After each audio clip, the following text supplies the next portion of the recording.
The progressive expansion of electrical and electronic waste, such as televisions and mobile phones, creates a substantial burden on the environment and human health due to poor e-waste collection rates. In this case, there has been some kind of e-waste collection company in Taizhou, but there is still room for optimization, so we hope to improve the shortest path to reach every request point in the whole city.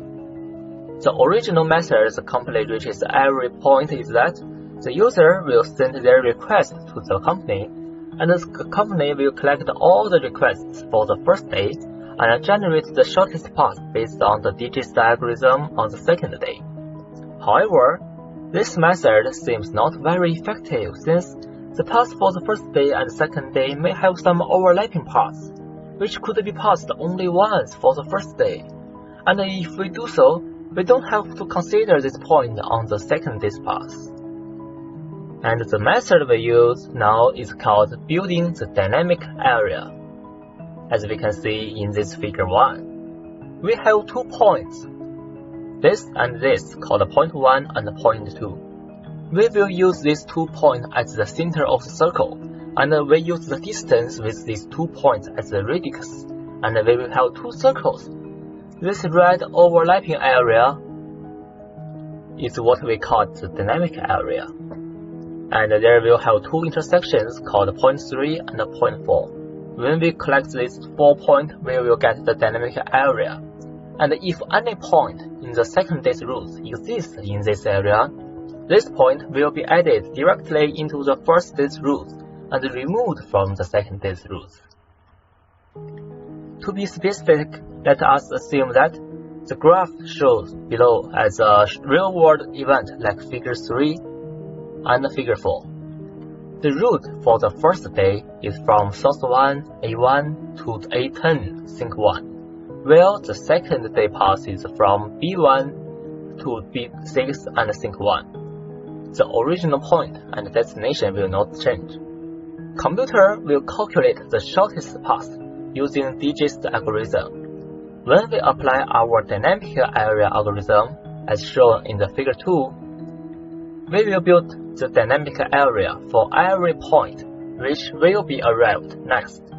For example, when we are at this point, A1, we will build the dynamic area for A1 and A2, and the route will not change because there have no points located in this area, so this will not influence the total distance.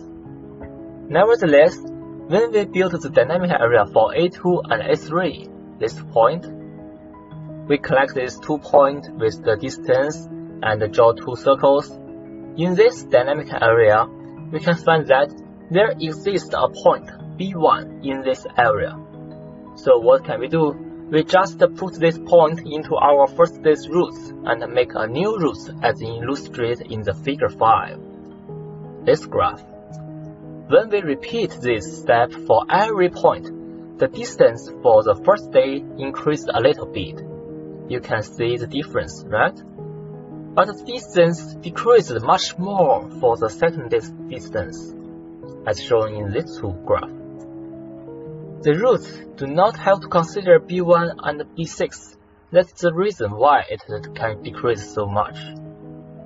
So, we can directly from the source 1 to the B2 without considering this point B1, and we can from the B5 directly to the B6 to the source 1 without considering the B6.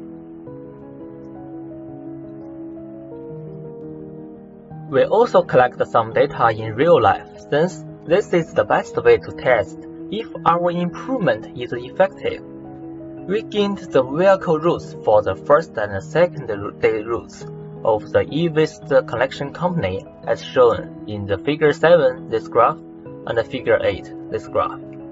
We can calculate the total distance of the original routes and the improved routes as shown in figure 9 and 10. And we can see from the table that the distance decreased a lot. In this table, from this table 1 and this histogram 1, we can calculate the total distance for these 2 days, and we can observe that after using the dynamic area algorithm, the total distance is about 10% less than the total distance of the original method.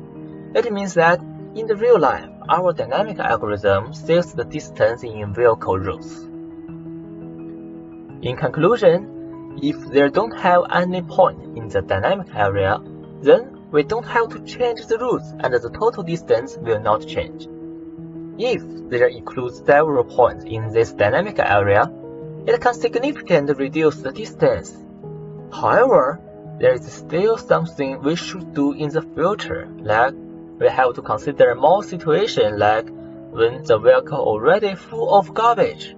We may have to ignore those points which exist in the register area.